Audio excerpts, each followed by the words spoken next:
Good evening and welcome to Providence Road. We are so glad that you've joined us, regardless if you're here live with us, and we've got a great crowd here live, and I know we've got a great crowd who are watching us online, but welcome. We are so glad you've joined us tonight for our ongoing conversation on mental health. Don't Mention It is the title of the teaching series that we're in the midst of, and the Don't Mention It tagline comes from a quote from Mr. Rogers, Fred Rogers, who said that anything that is human is mentionable and anything mentionable becomes manageable.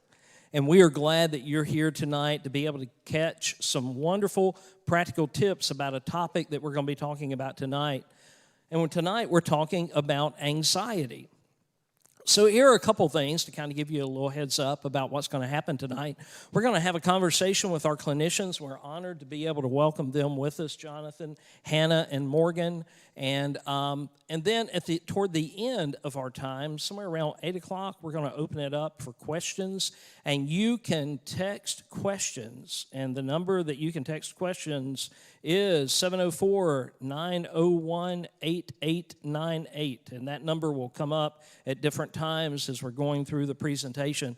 So be thinking of questions that you want to ask. And we would ask you to specifically limit your questions to the topic that we're discussing tonight on anxiety. This is the second of 8 sessions, and we've got other sessions that we'll be talking about other topics. But tonight, our topic is about anxiety. Also, we want to make you aware that as you came in tonight, there's a resource that's available on the table at the back about some mental health phone numbers and resources, not only local, but also national. And if you're watching us online and you would like to access that information, you can visit our website at www.prcoc.org and go to the resource tab and be able to download that information. Also, we want to encourage you to be visiting our website and also watching the lessons that we're doing on Sunday morning. We are 2 lessons into the series, and we've gotten some great comments about it, and I know you'll be blessed by also watching that. But tonight, I want to welcome Jonathan, Hannah, and Morgan. And Jonathan, we'll start with you, and tell us a little bit about you and your background and some of the credentials that you have and specialties within the counseling field. Well, thank you. I have none. I'm an imposter up here, but glad to be here. I was told there was going to be a free meal, so that's really a bummer. My name is Jonathan Hederly. I am a licensed clinical mental health counselor. I've been in practice either at a group practice or now I'm on my own in a solo private practice for about 10 or 11 years, and I work primarily with teenagers, young adults, and adults. When I was in group practice, I was kind of the Swiss Army knife. I sort of did a number of different things based upon the need, and I work primarily with general mental health like anxiety, depression, do a lot of work with young men in particular, which also then involves a lot of substance-related issues, and then life transition. I do a lot of work preparing young people for college when they experience a lot of life disruption and challenges in college, and then help prepare them for life after that, which I think our society does a really great job of getting you to that next stage. We don't necessarily do as good of a job of actually equipping you to be successful at that next stage. Thank you, Jonathan. It's great to have you with us. Hannah? Hi, my name is Hannah Booker. I'm a licensed clinical mental health counselor associate. I went to school at UNC Greensboro, so pretty close to here. Right now I work at Art of Therapy Center in Gastonia, and I work with kids of all ages, including teens, but primarily I work with young children, about 8 and under is most of my kiddos, things like anxiety and depression, and also a lot of trauma that often tends to be what brings kids in at young ages, children in foster care, that kind of thing. We're honored to have you here. Morgan? Hey, so I have been in the counseling field for a little over 10 years and worked, I like the Swiss Army knife reference because worked pretty much with almost every population in community mental health and then in care management. I have extra specialties in working with kids and teenagers, but have done everything from anxiety and depression to foster care, criminal justice, substance use, anger management, etc. So kind of around the gamut. Well, we're glad you're here, and thank you all again for being here. And Jonathan, I'm going to start the first question off with you tonight. I know. How hard is it? Having definitions always helps. So, whenever we talk about definitions of anxiety, how would you define clinical anxiety as opposed to the day-to-day anxiousness that we all feel in certain situations? Well, I'll try to describe it in a way that we can all relate, and with a lot of young people here, which is really great to see the top half of your guys' faces. I generally try to differentiate anxiety or clinical anxiety from, I tend to use the term stress, everyday stress. And a great illustration would be something like preparing for a test and exam. You feel a level of stress and discomfort, but you're able to identify the catalyst for that. There's something very particular that is really provoking that level of distress, agitation. But what happens is you act on what's called eustress. That's positive stress. It's stress that's designed to get your attention and for you to act and resolve whatever that stressor is. So you study. You study a little bit more. Maybe that evening, things you might normally do, you set aside because there is this exam that you are very stressed about. And what everyday stress involves is once you take that exam, you feel that weight of distress decrease. So that's how we generally kind of conceptualize everyday anxiety or stress. Now, clinical anxiety oftentimes will manifest itself in a number of different ways. One would be our reaction to it is extremely exaggerated from that level of a stressor. So let's keep using the exam illustration. You have an exam, but you are freaking out as though the rest of your life depends on how you do with this exam. Unlike eustress, which gets your attention and it provokes you to action, now you get very disorganized and overwhelmed and stressed, and instead of being able to focus, your brain is going everywhere and you can't seem to ground it. The other thing that's really important about clinical anxiety is once that stressor is resolved, you take that exam, you feel very little relief. You still feel a degree of agitation, heightened emotions. And so it's not uncommon to live a stressful life, right? Things that you can point to and things that are really stressful, but without giving your life a proper amount of balance and downtime, if every time you resolve something, there's 5 to 10 things waiting in the pipeline, you really can alter the way your brain processes stress to where it's clinical anxiety, to the point where most people with clinical anxiety, they will report, I'm really overwhelmed, I'm anxious, but I can't really either point why, or there's too many things to point to, and therefore I don't even know where to begin to how to resolve what I'm experiencing. Hannah? Yeah, so going off of that, Jonathan, when I think of that constant anxiety that sometimes comes up that you can't point to, it's almost like this hum in the background of like a sound. That's how I always like to describe it.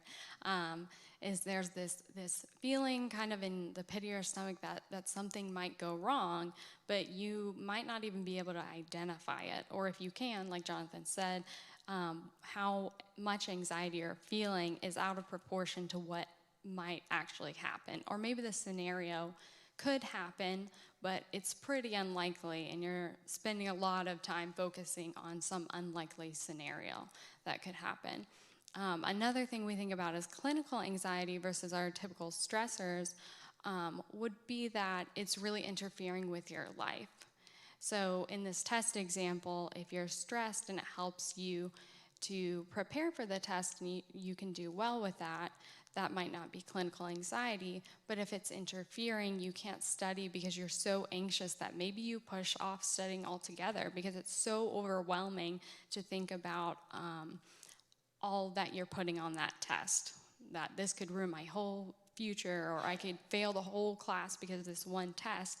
Then you may put it off, avoid even thinking about it, and then end up not doing well on the test. So if it's interfering with your life and it's causing a lot of distress, that's where we might need to check in. Is this a clinical level of anxiety? Morgan, what other supplemental information do you have around the definition? Yeah, so the only thing I would add to that is, there's different types of anxiety disorders out there. So a lot of times when people say, hey, I have anxiety, they may be referring to something that's a feeling of anxiousness, but they could also be referring to they have panic attacks, or they could be referring to the fact that they have a phobia or a fear of something so significantly, or they could be pointing to, a number of other anxiety disorders. So they're all a little bit unique, and no anxiety disorder has the exact same characteristics, except for the fact that they're interfering with your life significantly, and you have a level that is above what you can kind of control on a day in, day out basis. And so kind of recognizing that there are different types of anxiety disorders, and they all do manifest a little bit differently. The only other thing I would add too is day in, day out stress does not typically have some of the physical symptoms that a clinical level of anxiety will often have. So a clinical level of anxiety can often bring about a lot of physical symptoms: heart palpitations, difficulty breathing, a lot of trouble sleeping, stomach issues, migraines, things like that. Whereas day in, day out stress typically does not give the same level of physical problems that maybe a level of clinical anxiety might.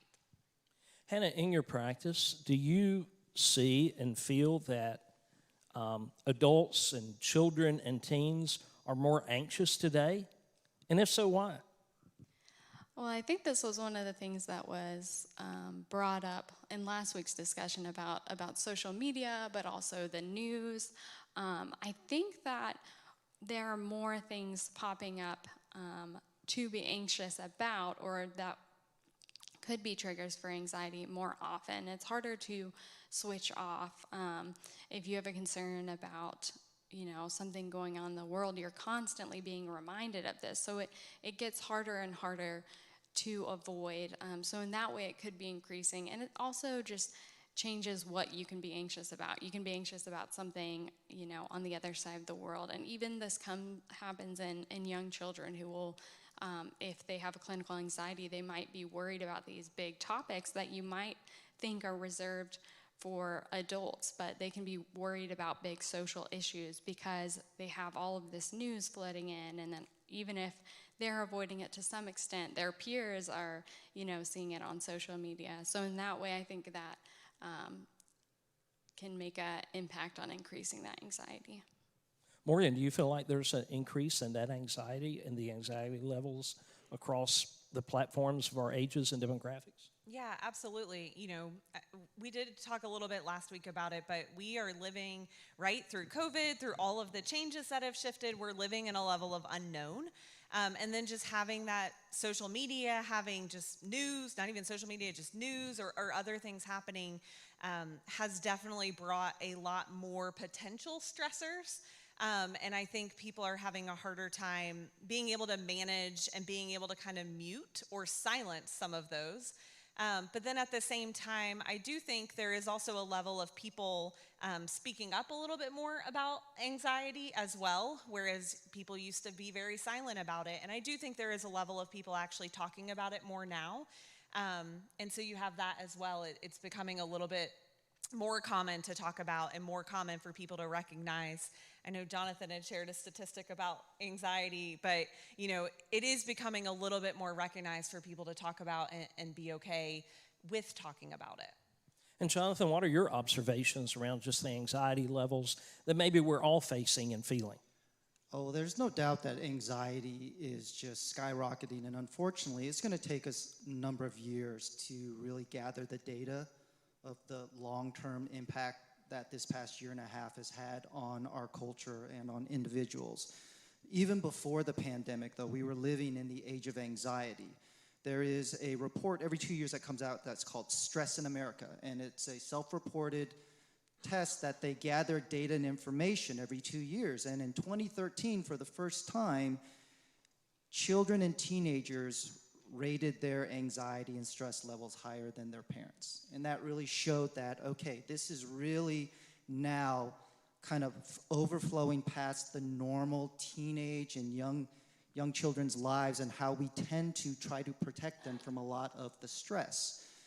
And that was even before the pandemic. And we know that we've talked a lot about some of the social and cultural ramifications, but there's a lot others in terms of societal, family, economic things along those lines that there's what we call a correlation. There's a relationship, even if it's not a cause. One of them is that we know that life expectancy, prior to the pandemic was increasing. That has since changed because of opioid overdoses and the pandemic. But we also know that this generation, it's not uncommon for them to have homework as early as kindergarten and first grade. My mentor, who was a clinical psychologist, remarked that he did not have his first piece of homework until high school.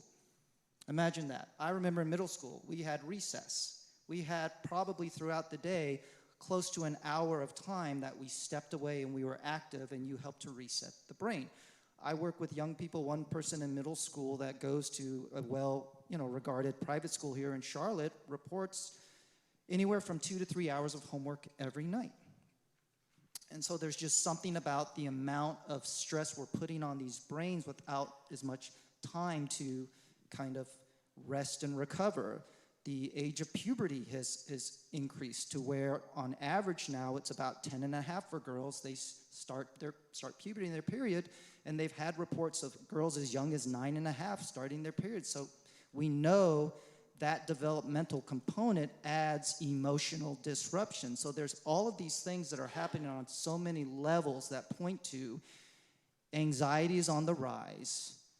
Culturally, there's a number of factors. There's something really about the American way of life, though. Across the globe, depression is the number one mental illness. It's the most diagnosed mental health disorder in the world, except in the United States. In the United States, anxiety is the highest kind of rated and diagnosed mental health disorder. There's something unique about the way our life and how we've created it for adults all the way down to young people that is contributing to an anxious culture. And what are some of those contributors? That's very interesting to hear that. Well, it's interesting that you talked about Fred Rogers, because he really kind of represents a period of time where we as a culture tend to operate in patterns and cycles. So there was a period of time leading up to when Mr. Rogers showed up, where we were in the age of neglect. And some of our parents grew up in that era where, they didn't talk about their emotions. They didn't really interact with their children. And Fred Rogers really came at a point where he said, no, these young people, these children, they are full, well-rounded human beings with thoughts and feelings and hopes and fears, and let's learn how to talk to them at their level and not talk down to them. And ever since then, we've had cycles in American culture where we go from age of neglect to age of over-involvement. Hey, guess what? All of you have been living in the age of over-parenting. And it's not necessarily parents' malicious fault, but what's happened in the last 30 or so years is people have gotten married later. And so because they've gotten married later, they've had kids later. And because they've had kids later, they are having less kids. Well, guess what? Less kids means the more they can focus on each one of these kids. The later that people have gotten married, the number one reason they cite is financial security. So they start to tend to look at family in the last 30 years more from a financial investment than just simply like that's what you do as a society and as a family. So now you look at raising children as a financial investment. With that comes a lot of expectations and pressure. To me, it's no surprise if we want to talk about correlation of stress and anxiety that my mom never knew my grades until a midterm report and my final grade. She would never know anything that I turned in and what I got unless the one or two occasions when like something was going on with Mr. Hedderly at school and there would be a phone call to her. I know parents that probably check Canvas or Power School up to 20 to 30 times a day. And that level of monitoring does something in the household, because one of the things we've learned in the last 20, 30 years is that when there's multi-generations of anxiety in a household, you're sponges. you absorb the anxiety that is being emitted by the other family members. So if parents are really anxious about kids are feeling that they have their own, you have a microwave of anxiety in the home life. It's just bound to explode and disrupt our normal day-to-day life. Morgan, a few minutes ago, you mentioned some physical aspects about what it's like to experience anxiety. What are some other physical things that happen, but also what are some emotional things and maybe even thought processes that happen when you experience anxiety? Sure. So when there's a couple different terms, and every anxiety disorder is a little bit unique, but I'll kind of talk specifically about what people most commonly think about. And so if you think about anxiety attacks or panic attacks, a lot of the symptoms mimic symptoms of a heart attack. So your heart racing, feeling like you cannot breathe, feeling like something is stepping on or weighing on your chest. People, get chills, sweats, maybe trembling.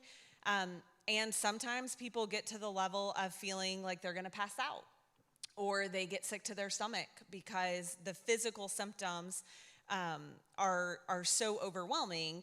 And they were there and designed for a reason. So, right, if you are out and a lion is chasing you, you want those symptoms to kick in so you can start running and getting away. But the problem with anxiety is there's nothing physically chasing you at that moment necessarily, and you are still having those symptoms. And so some of those physical symptoms also go along with some and tie in very closely with some of the thought process. So a lot of times some of the thought process with people having anxiety attacks and mainly panic attacks is a fear that is going to kill them. They are going to die. Like it is not something they can control or stop in that moment. And so, at that level, it really is kind of to the point of they do feel so out of control that this won't stop. And it does with panic attacks, it does, but they are not able to, in that moment, think of that it will calm down or it will stop or it will get under control. And those thoughts just continue to cycle. And so you have someone who may know it's an anxiety attack. You may know you're having a panic attack, but you can't stop the thoughts. No matter if you're telling yourself, I know that's not real, you cannot in that moment stop those thoughts. And they continue to kind of cycle through your head. Lesser symptoms with anxiety, but also common, there's a lot of thoughts of, I'll go back to kind of school examples, but thoughts of if I can't get it perfect, I'm not going to do it. Or if I mess up at all, that's the end. I'm bad because I messed up, or I'm horrible because I made an error. And so there's a lot of times symptoms where those thought patterns are shifted to one small thing is defining everything else. And so there's a lot of times in therapy, you're doing a lot of work on your thinking because you do have to be able to switch some of the thinking to be able to recognize, right? I'm going to die from the feelings I'm feeling to, okay, this is a panic attack, and I know that in about 15 minutes that this should start to resolve a little bit. Or, hey, I made a mistake, and that's okay. That is not the end of the world, and I can recover from it, or I can come back from it. And so there is a lot of thought. So if you look at it, you have physical symptoms, you have behavioral symptoms, and you have kind of the thought process. And the behavioral symptoms are really how you're reacting. So another key thing is anxiety doesn't always come out in someone that they exhibit that they're anxious. Anxiety often erupts in anger and snapping at people because maybe you feel out of control. And it's easier to snap at someone than it is to say, I feel out of control and I don't know how to handle this. Or it can come out in isolating yourself from someone. Or it can come out in feeling very guilty and shame, and filled with shame because I should be able to control this or handle this and I'm not. Or, I thought I had a grip on it, but it came back. And so oftentimes some of those behavioral is how we're reacting to the anxiety. So what other people may actually see, which may come out as anger and irritability and other things like that as well. So, Hannah, in your work with children and also in working with teens, what are some of the things that parents can be on the lookout for, and how does anxiety exhibit itself in children and in teens? Yeah, thank you. So in children, jumping off what Morgan said about behavior, so an adult, you may see someone's irritable and snap at you. Teens, that happens as well, right? If you're feeling really irritable, you may be short, may come off as rude, may be rude. We're all rude sometimes if we're really stressed, but that anxiety leading to that happening commonly can be a behavior symptom. I do find that often it's easy for parents, especially with younger children, to first identify those behavioral aspects because they're what are going to cause distress probably to the whole family. And they may be frustrating to a parent, and they can be very obvious. So with a really young child, you may see tantrum behavior. So thinking about something like separation anxiety disorder. If a child really has separation anxiety disorder, they're really fearful about being away from their parent. So they're going to become very overwhelmed and very anxious when separating. So they may be clinging to their parent. They may even freeze up on the kind of other end of the spectrum, freeze and not really know what to say. An otherwise talkative child might get very quiet.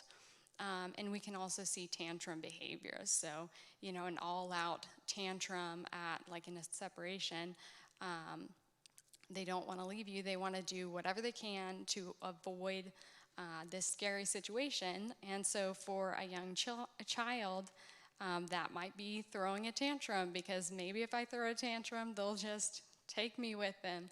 And they don't quite know what to do with those big feelings. So that's one of the things we might see in very young children.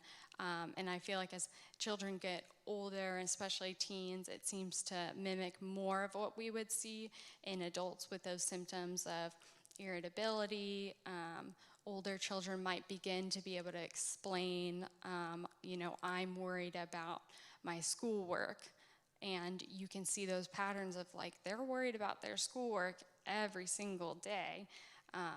As you give them that emotional language, they can help explain that more too. So even with my youngest ones at 2 years old, I'm coaching parents to start giving children that emotional language. So with little ones, it starts with just maybe their kid is crying and you say oh, it seems like you're sad. I can tell you're crying. And reflecting that back to them so they can start learning that emotional language. So as they get older, they're able to give you an idea more of what's going on. And thankfully, a lot of pediatricians are also really good at picking up on this. So when you do have concerns, that's a really good touch point of at their yearly physical to bring things like that up of I'm noticing maybe a child has stomach aches all the time. That may be, okay, let's check to see if this is a physical concern. If not, if there are other things going on, that may be a time to check in about anxiety. Jonathan, it was mentioned earlier about different types of anxiety. Talk to us a little bit about some of the different types of anxiety and maybe some of those classifications.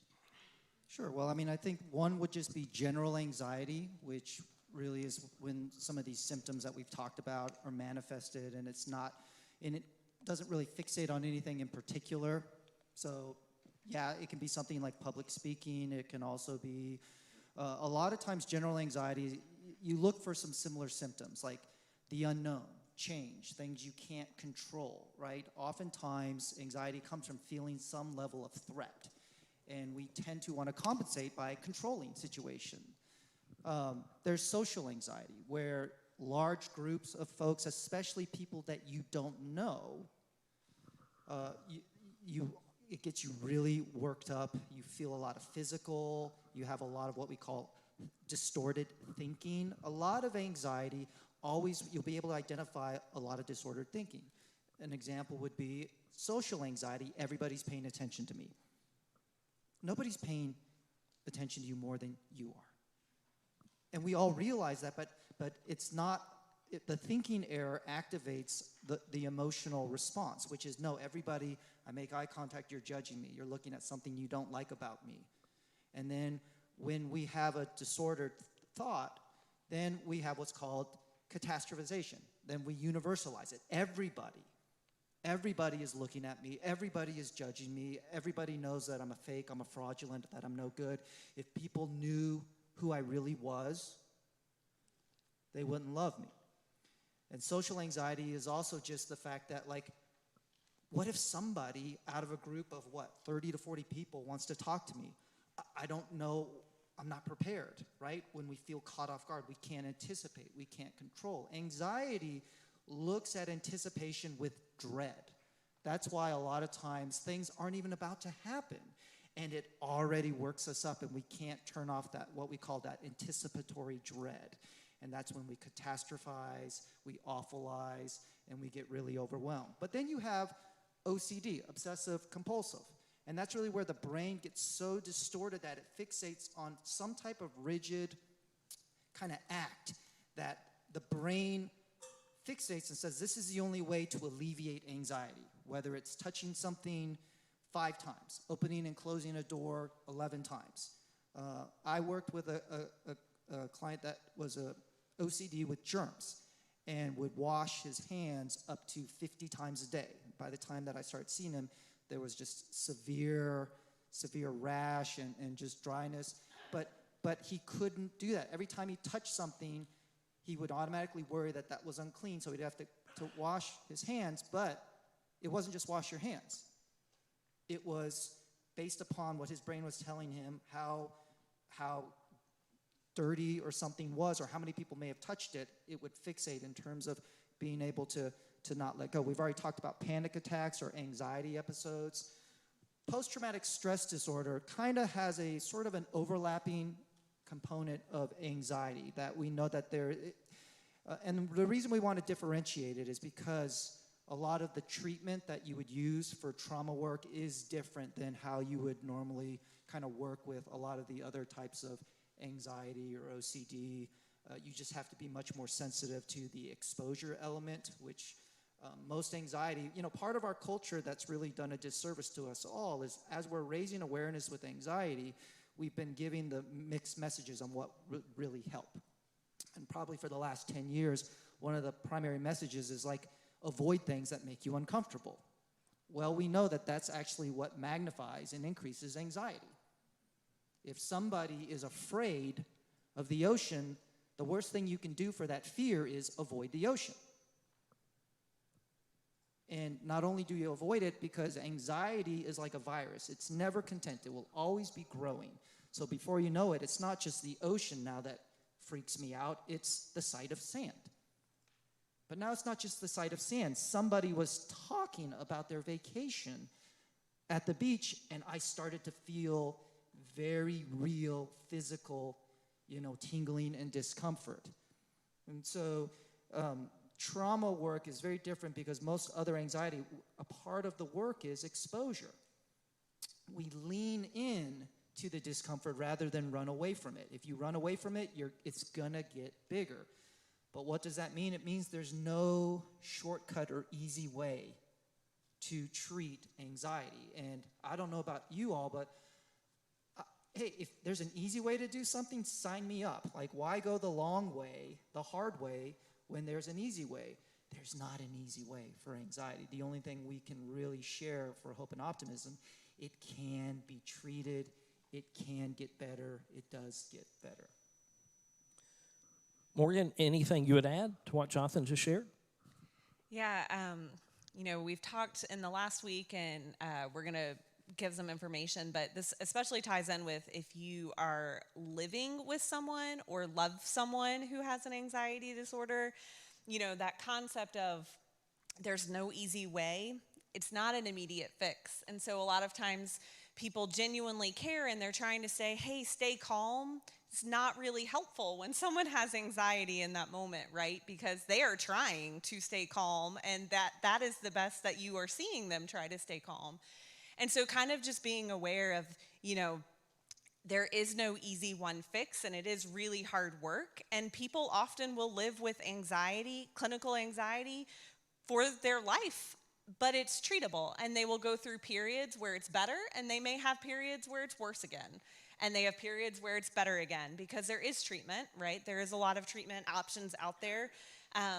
But, you know, if you are walking along someone who has anxiety, just being very mindful of that there is no easy one switch. You know, I think Matt has said it in his sermon, you know, it's not about your faith. It is not about being a good enough person or, you know, just pushing through it or being strong enough to push through it. That has nothing to do with it. And so I would just add that is, anxiety is a very controlling mental health issue, and so it is a very difficult thing to get through, but there is a lot of hope for it. There is a lot of treatment available that has been shown to work. So Hannah, anything you'd like to add? Yeah, that brought up kind of another thought as far as the controlling aspect. Reminded me of how closely anxiety and other concerns can be linked with behaviors. Some behaviors, especially when we're thinking about children, that are not acceptable behaviors. And so what's important to remember, though, is that we can accept the feeling that's coming up without accepting the behavior. We can set that limit of, you know, it's okay to be anxious, and it's okay to be upset, and it's not okay to hate your brother. Or maybe something, I don't know. Jonathan might have other opinions. So we can set those boundaries the same way we can with adults. If I'm so anxious that I want to do something that's, you know, rude because, oh, you can't do that well enough, I'm going to take it over. That's still not acceptable. And it's appropriate to set those boundaries, whether it's your children or your spouse or someone else in your life, and to do it in a loving way, especially if they're in the process of working with that anxiety. It's going to take time. So be patient with them in the process, and it's still okay to set some of those boundaries as you need to in a loving way.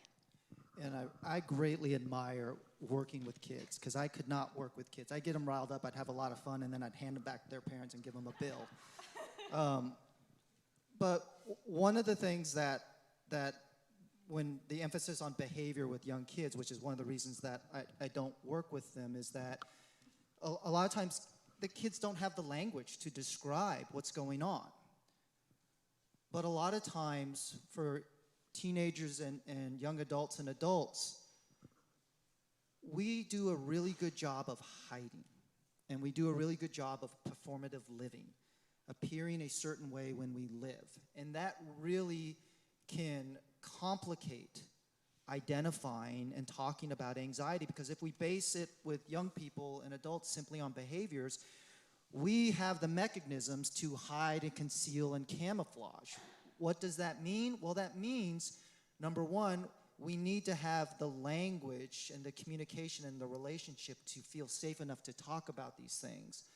But the other is, the other person that's hearing this needs to trust what they're saying is true. And that can be really difficult for a lot of people because you can't see it.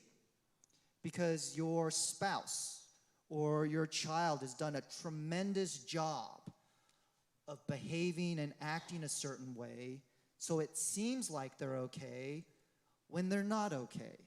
And more often than not, by the time someone comes to see us, it isn't like the last week something has been really difficult. It's they've exhausted trying to pretend everything is okay.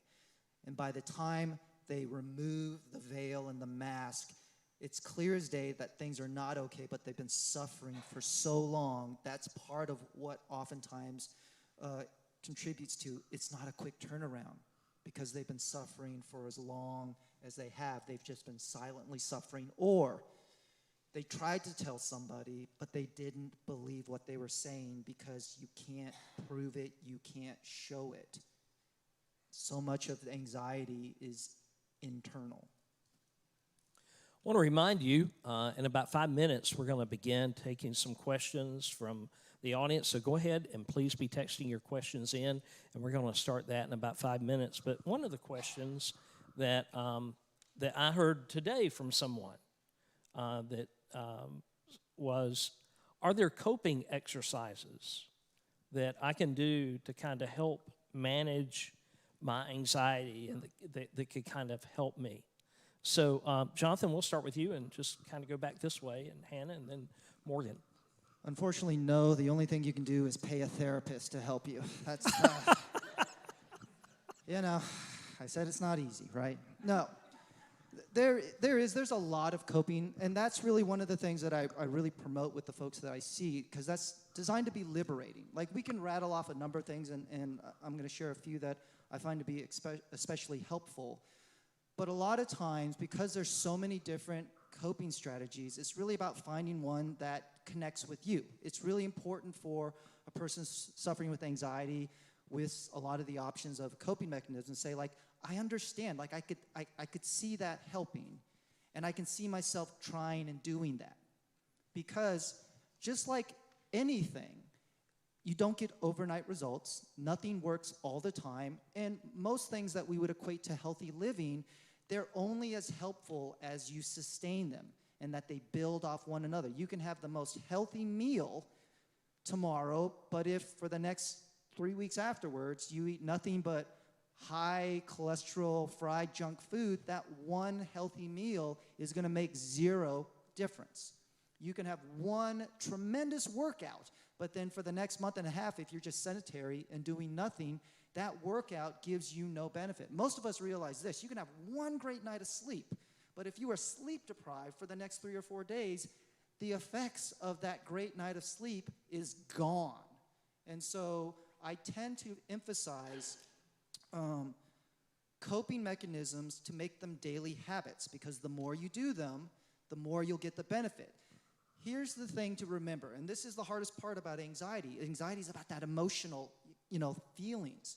Feelings are the last thing to change, because they're the thing we don't have the control over. You can change your thinking pretty well. Well, I thought this was going to happen. Oh, well, turns out this happened. I used to think this fact about this country. Oh, I just read a book and now I learned something else. Like, we can change our thinking. We can change our behaviors. Like, oh, maybe I'll go to Chipotle tonight after this. Well, no, maybe I'm kind of feeling like pizza. So we can change our thinking. We can change our behavior. The emotions is always the last thing to catch up. Most people that come to therapy, guess what's the first thing they want to change? How they feel. Because that's usually what brought them to therapy, is how I'm feeling. So, and I keep reiterating this because we are not magicians, which is partly why developing a relationship of trust with your therapist is so critical, because it's really developing an ongoing relationship where we collaborate and find those things that work and build hope and optimism. And I use the illustration of building a tool belt with as many tools as you want. Because some tools are simply about redirecting your thoughts. You can't control it, like worries and fears about the future. I can't help you. I don't know what your future is. So how do we give some skills and tools to redirect your brain? Others are what we would call intervention strategies. You're stressed and anxious about something, but you can do something about it. Most of us, though, we avoid it. We dwell, we work ourselves up, but we don't do anything. So it's really critical to recognize, like, hey, I'm really stressed and anxious, this person's mad at me. Well, you can text them, you can ask them, and then if they are, you can do work to really resolve that and build that bridge. And then there's what I've been focusing on here today, which is lifestyle, preventative, maintenance. The more you do things on a day-to-day basis, a lot of our habits can help our mental health or it harms our mental health. Very rarely are a lot of things benign, where we just sort of are filler. Your sleep habits, eating habits, isolation, taking breaks, processing stuff. For the folks that I do, there's a couple of things I normally recommend for anxiety. One is writing and journaling, because anxiety generally manifests itself as your brain is racing. I always visualize the hamster wheel. My brother had hamsters growing up, and that hamster wheel, and even when the hamster would get off, it'd still spin for a while. The thing about anxiety in the brain is you have racing thoughts, you have a million thoughts a moment, you can't really anchor them, you get very disorganized and overwhelmed. You can't write as fast as you think. So writing slows down the brain. And it organizes it, because if you're going to write, unless you want to write gibberish, which I probably do, you want to write something coherent. So you have to really focus on one thought at a time. And that slows down the brain, that no matter what you're writing and no matter what you're anxious about, that can really anchor yourself. Some people don't like writing. Well, then talk to someone, because you can't talk as fast as you think. So a lot of times it's about, coping skills are about regulating your emotions, slowing down what's going on internally, going for a walk, fresh air, changing a lot of your senses. Your senses are reinforcing that, the panic, the fear, I'm gonna die.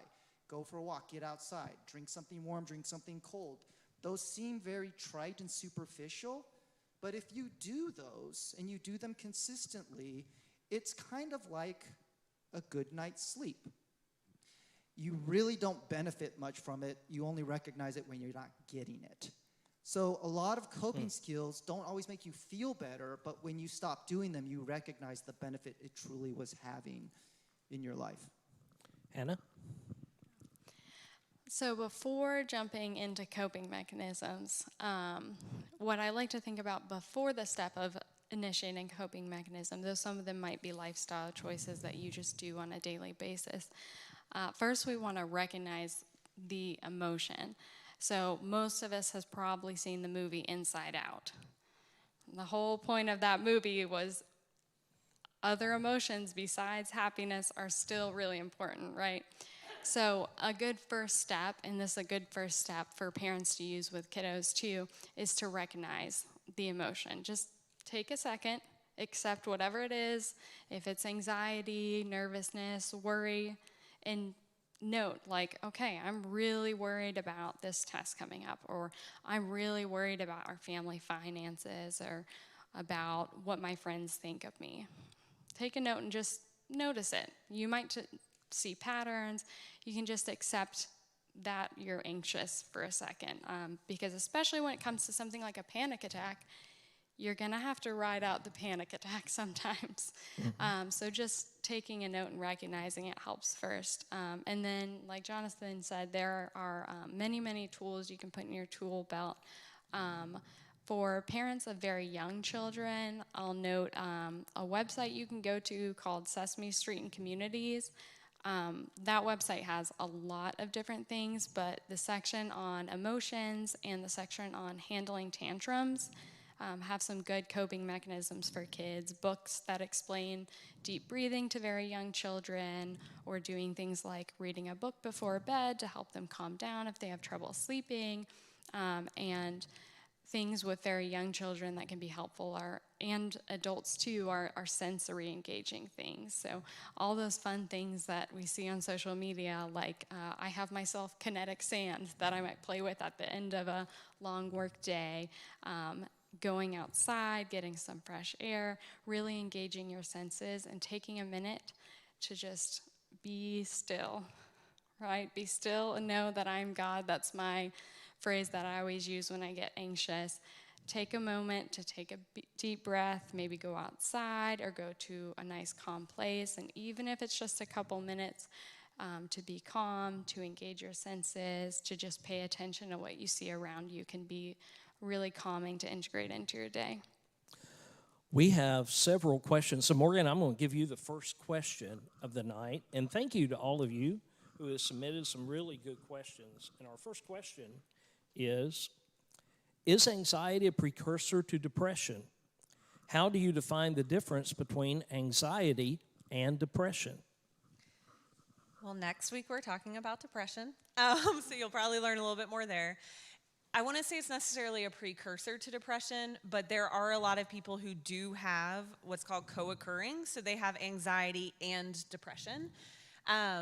So there are a lot of people who can have both, but their mental health conditions are not necessarily, if you have this, then you automatically have that. And so it is not, there are a lot of people who live with only an anxiety disorder and never have a depression disorder.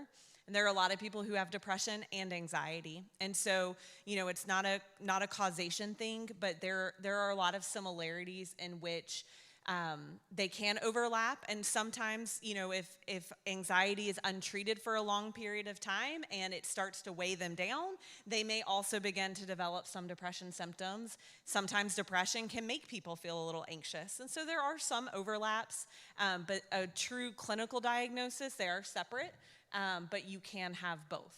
Okay. And for any of our panelists who can answer this question, and Hannah, thank you for sharing the online resource, but this question has to do, is there an online test that one can take to help diagnose depression or anxiety? I would caution against becoming an online doctor. I do think that there are a lot of helpful resources that can give you some of the language, but probably I think the smartest and most convenient would be to talk to your parents, or if you're an adult, talk to a pediatrician or your general doctor about what's going on. Let them use what we would call evidence-based, criteria. Because if you go online, you'd be amazed at how many things I suffer from. And they're all true. I just am in denial. But I think more than anything, especially with anxiety is about control. And for those that suffer and struggle from anxiety, it can be an imprisoning, condition, because you want to control everything, but part of the thing that is agitating the anxiety is the recognition that you actually have so little control over so many things in life, and it causes you distress. So a lot of folks with anxiety, it's really important that you collaborate with trained professionals, because it helps break some of that control, and it introduces kind of, whether it be diagnoses or whether it be treatment protocols, that is evidence-based, that's going to help, that there's research. It's not just anecdotal. That's really critical with anxiety, especially because of that control piece that's in. But you'll find a lot of helpful resources, but don't diagnose. Use that as a jumping off point to talk to a trained professional. Hannah, I'll send this question to you. How can we help our kids manage their anxiety without defaulting to helicopter parenting? Yeah, absolutely. The ironic thing about helicopter parenting is, Jonathan started to talk about it earlier, is that can increase anxiety, right? So if every time you drop your child off, you're thinking, oh my goodness, what if this happens? Oh, what if the other kids don't like them? Your kids will pick up on that. And actually, that can be a component of something like separation anxiety disorder, where we have to involve the parents in lowering their anxiety, because the kid is picking up on, like, well, mom and dad are clearly very scared about something. There must be something to be afraid about. So I don't want to do that. I don't want to go to school or anything. So managing your own worries and concerns, that's a big part. Modeling with anything with children is huge, because anyone who's had kids or worked with kids know that they pick up on a lot more than you would think. Any little thing you do or say, you could have said at one time, and they might start repeating that. So they're going to pick up on those things. Also, starting with reflecting their feelings can be a good part to give them that language, so that they can eventually start telling you those things, and they can know that it's okay to talk about their feelings. So what that might look like is, if your child comes in after a long day and their head's kind of down, you might point out, like, you're looking sad today, rather than maybe something like, why are you sad today? Reflecting that as a little more gentle, like, you look sad, you look anxious, you look, for little ones, maybe the word worry is a little easier. We usually use that. And helping them learn those coping mechanisms that are helpful depending on their age, getting them engaged in something sensory, or something that is planning within what's in their control. So maybe a child is worried about going to their new school, so you might first start with noticing that for them. Like, it seems like you're really worried about kindergarten. They've been talking about it a lot. Maybe they're talking about not being able to make new friends. So then you might say, like, oh, well, you know what? We're going to have this open house next week. So we can go together to that open house, and we can work together to meet some new friends. Morgan, what is the best way to be supportive of a loved one or even a good friend who struggles with intense anxiety? Just being very mindful of the control piece of anxiety. There is oftentimes people in the midst of some severe anxiety, they don't know what will help them. And so, not feeling like they're pushing you off. Don't take it that they're pushing you off. If they say, like, you can't help me, like, in that moment, you may not actually be able to help them. The judgment piece, I think, even just comments like, hey, it's okay, it's gonna be okay. A lot of times people will internalize that with anxiety and think, oh, you're just telling me that. Because they don't feel like it's going to be okay. And so it's really being mindful. If there are things, if someone has done some work in therapy or has gotten to a place that they know what works for them, they may be able to tell you, hey, if you say this, I will share, I have panic attacks. And so one of the things that my husband has to do for me is to say, hey, it'll go away in about 15 minutes. You can make it 15 minutes. And just reminding me of, hey, it will go away, or grounding, right? Hey, you're right here. You're here with me. Those are also reassuring to people. But it's more of the patience of, if they're not getting treatment, maybe encouraging them to look for treatment. How can you help them? Following up with them after if you're with them and they're having a really high anxiety moment, checking in on them later. But really it's about being mindful and, not kind of forcing one thing or another. I think Jonathan said it really well. Not everything works for everyone. So one mindfulness activity may work for me and may not work for Hannah. One way to calm down may not work for Jonathan, but it works for Kent. So it's very unique to the person because what someone is anxious about and how they physically feel anxiety is different from one person to another. So just being very mindful of that is a really good first step. And Jonathan, we'll let you have the last question of the evening. And it's really a combination of we've probably had this question 2 or 3 times, but when should one seek professional help, and how do you know you need help? I wonder if that question was submitted by a male or a female thinking about a male, because historically, we men wait too long for everything, whether it's going to the dentist, going to our regular checkup. And there's something really empowering about being self-reliant. There's something very empowering about feeling like we can master and conquer our struggles. But why go through that if you can get help quicker? And you can partner with somebody that knows more than you do. And somebody that can give, more often than not, something that we lack when we are in the throes of severe anxiety or other mental health, which is hope, optimism, and encouragement. Therapy is built on hope. A relationship where somebody cares about you and wants to pour into you this belief that, yes, your pain is real. Yes, it can get better. Yes, let's do this together. And so one of the challenges about therapy is that we've really adapted what we call the medical model, which is you wait until things are wrong. And you always look for the least invasive or least intensive level, which usually means we wait till things are really bad to justify the cost, to justify the disruption in life. And is that how we do everything else in life? If we're struggling, do we wait before we get a tutor in school? If we are struggling financially, do we wait till we hit rock bottom or bankruptcy to try to kind of come up with other solutions or ideas to address the problem? Why do we do that with mental health and mental illness? I think females generally are much better at this, and part of it is because women develop verbal skills earlier than males, and so very early on it's much more of a common and comfortable thing, like you're upset, let's talk about it, And they have the language to do a much better job than boys. We tend to act out early on, right?